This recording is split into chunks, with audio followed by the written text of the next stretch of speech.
Katika mabwana we bwana udu bwana. Sina mwili wa maonesho Unapenda kuona kuhudumia utaki wa kuonea huruma ni mama yako mzazi. Wengine tunasaidiana babu wewe.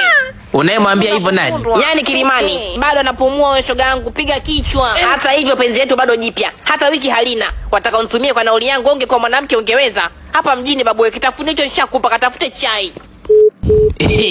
Kitafunio. Sirali na deni, labda nikute nyumba imehamishwa. Nimeanza, mimi namaliza, na huo moto hakuna wa kutuliza. Nimeanzisha, mimi namaliza, na huo moto hakuna wa kutuliza. Ukinijibu wewe umenichokoza, na ukivunga. Karibu ingia, nani tena? Ukinijibu wewe Makubwa. Wewe vipi? Vipini vya puani kama vimekubana nunua vipya. Sijaja hapa kupumuliana makahaba loshindikana. Wala kusalimiana nyie wanakujisaidia polisi wachambia pingu. Mlinigonga ya kichwa mkukata kichwa. Sasa mimi nimekuja kuwagonga moja moja. Nitahakikisha mfungi sehemu yote, sumu itapanda mpaka kwenye utosi. Nikianza na wewe, Mama Upatu. Kazi kuchezesha wanaume michezo ya ngono kila siku atoka mtu. Muda wote simu yako simu za wanaume zinaita kama customer care wa Zambi. Kichwani uma mimi sio kuniacha, ni kunifokea.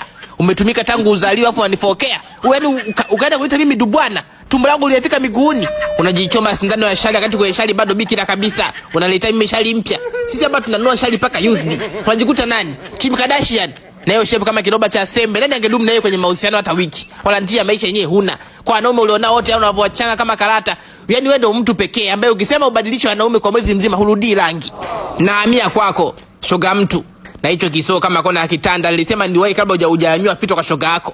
Kazi kushadadia tu ujinga. Shoga yako agombana bwana yake. Wewe saa mdomo mrefu kama upao kupakulia mboga ya shughuli. Wewe anakuhusu nini? Vite zako zimekupalia hata kunikuolea mimi.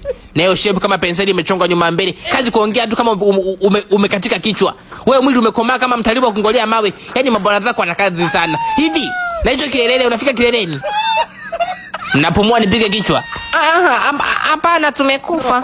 Sumu imeshapanda Haya kwa hedini. Na habari zenu pia maana niliingia bila kusalimia afu kwa watu.